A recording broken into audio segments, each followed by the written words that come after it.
அனைவருக்கும் அன்பு வணக்கம். அருமையான கதை கேட்க தயாராயிட்டிங்களா? ஒரு ஊரில் பேராசக்காரன் ஒருவன் வாழ்ந்து வந்தான். அவனுக்கு எந்த பொருளை பார்த்தாலும் அவனுக்கு வேணும் அப்படின்னு நினப்பான். அவனுடைய உண்மையான பெயரே பார்த்திபன். அந்த பெயரே நாளடைவில் மறைஞ்சு போய் பேராசைக்காரன் அப்படின்னு கூப்பிட ஆரம்பிச்சிட்டாங்க. ஒரு நாள் வெளியூருக்கு வியாபார விஷயமாக வண்டியில் சரக்கெல்லாம் ஏற்றிட்டு போனான். வியாபாரம் முடிஞ்சு காட்டு வழியாக தனியாக வந்துட்டு இருந்தான். அவனுக்கு தண்ணீர் குடிக்கணும் போல் இருந்தது. தூரத்தில் ஒரு கிணற பார்த்தான். வண்டியை விட்டு இறங்கி அந்த கிணத்துக்கு பக்கத்தில் போனால் ஒரு பாத்திரத்தில் கயிற்றை கட்டி அந்த கிணத்துக்குள்ளே விட்டு தண்ணி எடுக்க தொடங்கினான். கிணத்துக்குள்ளேருந்து ஒரு சத்தம் கேட்டது. யார் இங்கே தண்ணீர் எடுப்பது அப்படின்ற ஒரு சத்தம். அந்த சத்தத்தை கேட்ட உடனே அவனுக்கு பயம் வந்துருச்சு. கிணத்துக்குள்ளே எட்டி பார்த்தான். உள்ளே யாரும் இருக்கிற மாதிரி தெரியலை.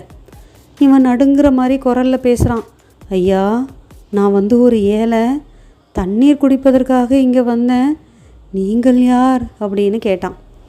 விரும்பியதையெல்லாம் கொடுக்கும் மந்திர கிணறு இது. இதை பாதுகாக்கும் பூதம் நான். யார் கண்ணுக்கும் தெரிய மாட்டேன் அப்படின்னு சொன்னது அந்த குரல். மந்திர கிணறா? விரும்பியதையெல்லாம் தருமா என்று வியப்புடன் கேட்டானவன். உன்னிடம் பொற்காசுகள் உள்ளதா? ஒரு பொற்காசை இந்த கிணற்றுக்குள் போடு. உன் விருப்பம் எதுவானாலும் கேள், உடனே அது நிறைவேறும். நன்றாக நினைவு வைத்துக்கொள், 2 முறைதான் இந்த கிணறு உன் எண்ணத்தை நிறைவேற்றும் அப்படின்னு சொன்னது அந்த குரல். என்னதான் நடக்குதுன்னு பார்ப்போமே அப்படின்ற நினப்பில் ஒரு பொற்காசை தூக்கி கிணத்துக்குள்ளே போட்டான். விலை உயர்ந்த நகைகளாலும் பொற்காசுகளாலும் என் வண்டி நிறைய வேண்டும் அப்படின்னு கேட்டான். ஒரு நொடிக்குள்ளே அவன் வண்டி முழுக்க பொற்காசு நகை நிரம்பி கிடந்தது. இதை பார்த்த உடனே அவனுக்கு ஒரே வியப்பு. ஏராளமான பணம் கிடச்சிருச்சே, இந்த நாட்டிலேயே பெரிய கோடீஸ்வரனே நான் தான் அப்படின்ற மகிழ்ச்சியில் வண்டியில் ஏறி உட்காந்தான். ஐயோ, காட்டு வழியாக போகணுமே, வழியில் திருடங்க இருப்பாங்களே, அவங்க இந்த நகையும் பொற்காசுகளையும் நம்மக்கிட்டேருந்து கைப்பற்றிடுவாங்களே, என்ன செய்வது அப்படின்னு சிந்திச்சான்.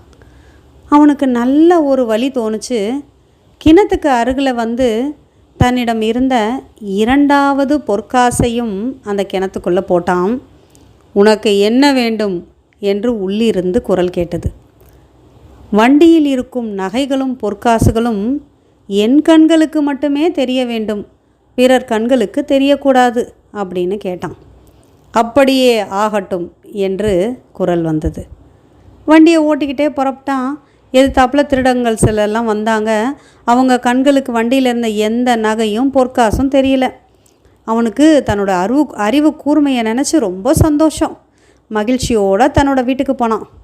வீட்டுக்குள்ளே ஓடுனா, இனி நம்ம பரம்பரை ஒருத்தர் கூட வறுமையில் வாட மாட்டோம், அரசரை போல் செல்வ செழிப்போடு வாழலாம், வண்டியில் விலை உயர்ந்த பொருள்லாம் என்னென்ன கொண்டு வந்திருக்கேன் பார் அப்படின்னு சொன்னான் தன் மனைவியை பார்த்து. வண்டி காலியாக இருக்கிறத பார்த்து அவர் மனைவி, என்னங்க வண்டியில் விலை உயர்ந்த பொருள் இருப்பதாக சொன்னீங்களே, எந்த பொருளும் இல்லையே அப்படின்னு சொன்னான். அவன் கண்களுக்கு வண்டியில் ஏராளமான பொற்காசுகளும் நகைகளும் இருப்பது தெரிந்தது. மனைவியை பார்த்து சொன்னான், மா வண்டியை நல்லா பாருமா அப்படின்னு நான். மனைவி, நல்லா பார்த்துட்டு தாங்க சொல்கிறேன் அப்படின்னு சொல்கிறா. அப்போ தான் அவனுக்கு ஞாபகம் வந்தது, 2வதாக நம்ம வரம் கேட்டது எவ்வளவு பெரிய தப்பானது அப்படின்னு புரிஞ்சுது. தன்னோட மனைவி கிட்ட நடந்த விஷயத்தை எல்லாத்தையும் சொன்னான். கிடைத்த விலை மதிப்பற்ற பொருட்களை பயன்படுத்த முடியாத நிலையை எண்ணி வருத்தம் அடைந்த அவன் வண்டியை ஓட்டிக்கொண்டு திரும்பவும் காட்டுக்கு போனான். அந்த இடத்துல மந்திர கிணறும் இல்லை, ஒன்றும் இல்லை. பைத்தியம் பிடிச்சவனை போல் வண்டியை எட்டி உதச்சான். அதில் இருந்த நகைகளும் பொருள்களும் கொட்டி சிதறன. அவை இவன் கண்களுக்கு மட்டுமே தெரிந்தன. தன்னுடைய பேராசை குணத்திற்கு கிடைத்த பரிசு என நினைத்து மிகவும் வருந்தினான் பார்த்திபன். பேராசை பெருநஷ்டம்.